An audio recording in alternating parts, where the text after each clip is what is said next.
বাবা তোমরা একটু দাঁড়াও তো দেখি। আজকে দেখেন আমার মনে হয় এরা দাওয়াত ইসলামের ছেলে না? আচ্ছা আপনারা বিবেকে অনেক সুন্দর লাগতেছে না? বাবা তোমরা একটু দাঁড়াও তো দেখি, তোমরা একটু দাঁড়াও, আমাদের ছাত্রগুলো একটু দাঁড়াও, দেখেন তো কেমন লাগতেছে। আল্লাহ পাক তাদের সিনাটাকে লৌহে মাহফুজের আয়না বানায় দুক। আল্লাহ এদেরকে সুন্নিয়তের তরে আল্লাহ আপনি মর্দে মুজাহিদ হিসেবে কবুল করেন। বসো। তাদের মা বাবা অনেক শখ করে মাদ্রাসায় দিয়েছে। এই ছেলে যখন হাফেজ হয়ে মা বাবার সামনে যাবে, মা বাবার বুকটা ভরে যাবে। কথা বলেন ঠিক না বেঠিক? এটা দোয়া করে দেন না তাদেরকে, আল্লাহ বলেন না আল্লাহ, আল্লাহ আপনি তাদেরকে হাফেজ হিসেবে কবুল করেন, আলেম হিসেবে কবুল করেন, মর্দে মুজাহিদ হিসেবে কবুল করেন।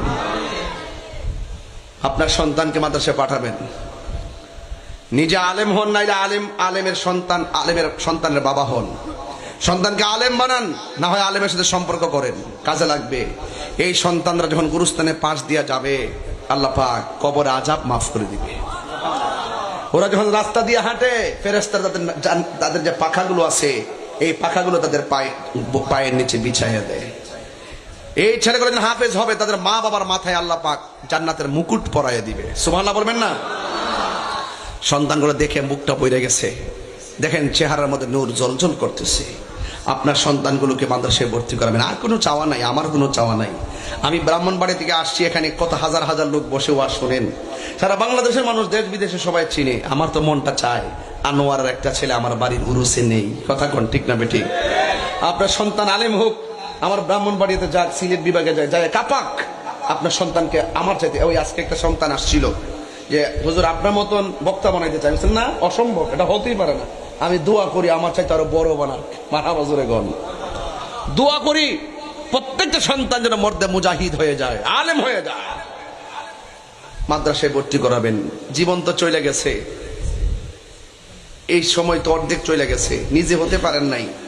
আল্লাহ যেন আপনাদের সকলের সন্তান নাই নাতনিদেরকেও দিনের জন্য কবুল করে, বলুন আমিন। তবে অনুরোধ করি, আমার আব্বা নাই, আমার আব্বার জন্য দোয়া করবেন। আমার আম্মা অসুস্থ, আমার শ্বশুর অসুস্থ, তাদের জন্য দোয়া করবেন। আর একটা কথা বলি, শেষ কথা বলবো, যেহেতু কালকে সকাল 10টায় ঢাকা প্রেস ক্লাবে আমাদের রইসুদ্দিনের বিচারের দাবিতে প্রতিবাদ সভা অনুষ্ঠিত হবে। এখান থেকে 8-9 ঘন্টা আমার দৌড়াইয়া সকাল সকাল যায় পৌঁছতে হবে। সেখান থেকে আবার কুমিল্লাতে মাহফিলে আসবো। তবে একটা কথা বলতে চাই, জীবনে কোনোদিন মা বাবার মনে কষ্ট দিবেন না, মা বাবার মনে কষ্ট দিবেন না। খবরদার বলে দিলাম, এই পৃথিবীতে একটা মানুষ নিঃস্বার্থে দোয়া করে, এই মানুষটার নাম হলো আপনার মা। আমার আঙ্গুলটা দেখাইছে, এখানে গুরুস্থান আছে, যার বাপ শুয়ে রয়েছে সে জানে, যার মা শুয়ে আছে সে জানে মা হারা ব্যথা কত, বাবা হারা ব্যথা কত। আমি প্রতি ওয়াজে 5 মিনিট মা বাবার কথা বলি, কারণ আমার কোনো পুঁজি নাই। মূলত হুজুর তো আমার এখানে বসে রেখে অনেক কথাই কইছে, কিন্তু আসলে আমার পুঁজি নেই। পুঁজি হইলে আমরা আলেমুল আমার দোয়া, উস্তাদদের দোয়া আর মা বাপের দোয়া। এই দোয়াটার মধ্যে কত যে শক্তি, এটা আমি বুঝাইতে পারতাম না। এটা একটা নির্ভেজাল শক্তি অর্জিত হয়। এই জন্য উস্তাদের মনে কখনো কষ্ট দিয়েন না, ইমাম খতিব যারা থাকে সমাজে তাদেরকে কষ্ট দিয়েন না, মুয়াজ্জিনদের কষ্ট দিয়েন না, তাদেরকে ধমক দিয়ে কথা কয়েন না। এবং মা বাবারে সবসময় সম্মান করবেন, কারণ এই পৃথিবীতে মা আপনার জন্য নিঃস্বার্থে দোয়া করে। কি দোয়া করে? নিঃস্বার্থে দোয়া করবে। এই জন্য আমি অনুরোধ করে বলি, মা বাবার চেহারার দিকে তাকালে কবুল হজের সওয়াব হয়ে যায়।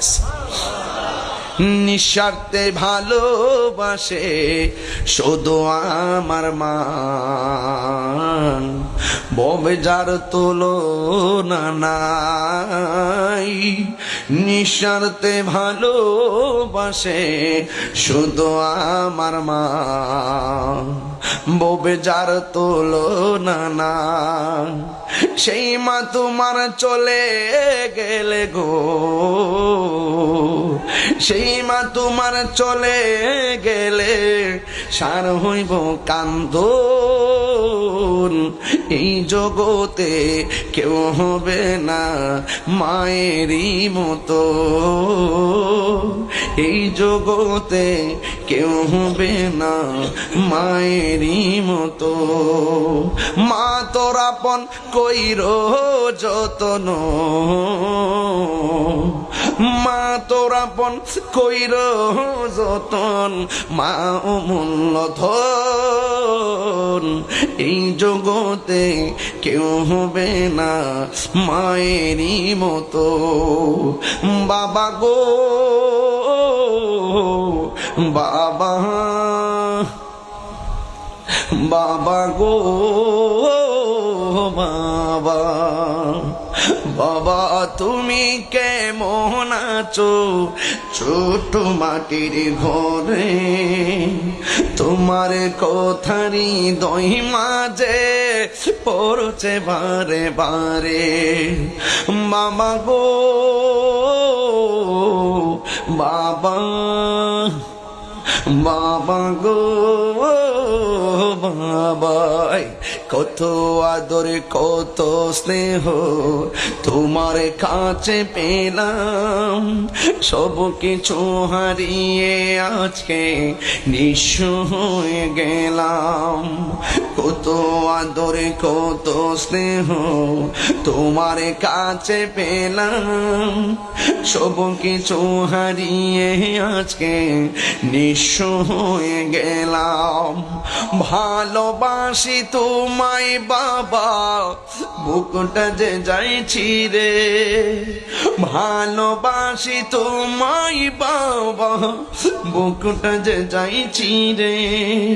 তোমার কথারি দই মাঝে পড়ছে বারে বারে।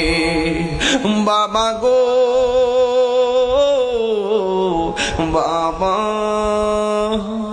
বাবা গো